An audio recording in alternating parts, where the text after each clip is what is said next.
This Black History Month and all year round, we are telling stories that affect our Black communities.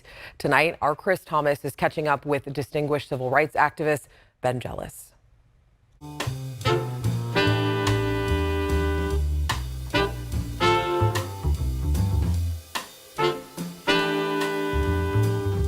Grab a seat. We're here at Underground Books in Sacramento's Oak Park neighborhood. It's a packed house with crowds looking forward to hearing civil rights leader Ben Jealous, the youngest ever former national president of the NAACP. You know, it's good to be home in Northern California. This block seems like the Wakanda of Sacramento. Yeah, he's just released a new book called Never Forget Our People Were Always Free, a parable of American healing. The son of a white father and a black mother is using the book to share his own personal story of overcoming the challenges of racism and inequality. My parents moved out to Northern California because their marriage had been against the law in Maryland. They wanted to raise their kids in a place where there was a better chance of their family being accepted and their kids not facing discrimination and hatred in the schools. Jealous says it was the January 6th Capitol attack that inspired him to write the book. He's hoping to encourage people from all walks of life to come together. And I decided that I needed to write a book that would speak to as many Americans as possible about the urgent need and possibility for us to come together, the interest of healing our country, but also creating a better country for all our kids. The former NAACP president says it was actually his experience at the Capitol in Sacramento that helped launch his civil rights career.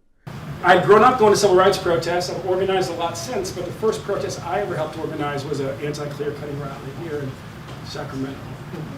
And my first order of business at the NAACP was launching our climate justice program. Jealous says he hopes to leave readers with 3 big lessons from his book. Number 1, that we can end racism. And the path to do that is to truly be like Dr. Martin Luther King Jr., he says. And finally, he calls for building, quote, uncomfortably large coalitions. If you're comfortable in your coalition, then your coalition is too small. In times like these, it's so easy for us to figure out what we disagree with people on. What's far more urgent in a democracy is to find the 1, maybe 2 things we can agree on and then go get that done. He points to his work here in the capital city with Democrats and Republicans on things like prison reform. And I work with Governor Schwarzenegger right here to ban the box, to change employment forms in California state government so that people who had paid their debt to society still have a fair shot at a public job.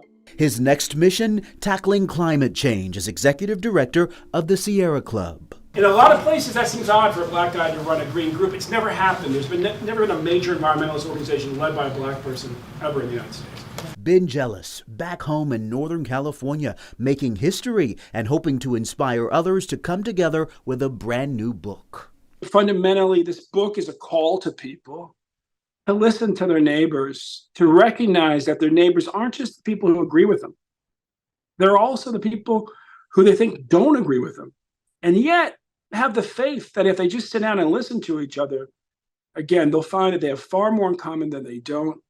And there's actually more than one thing they can agree on. And that creates the opportunity for us to force the politicians to actually do big things again.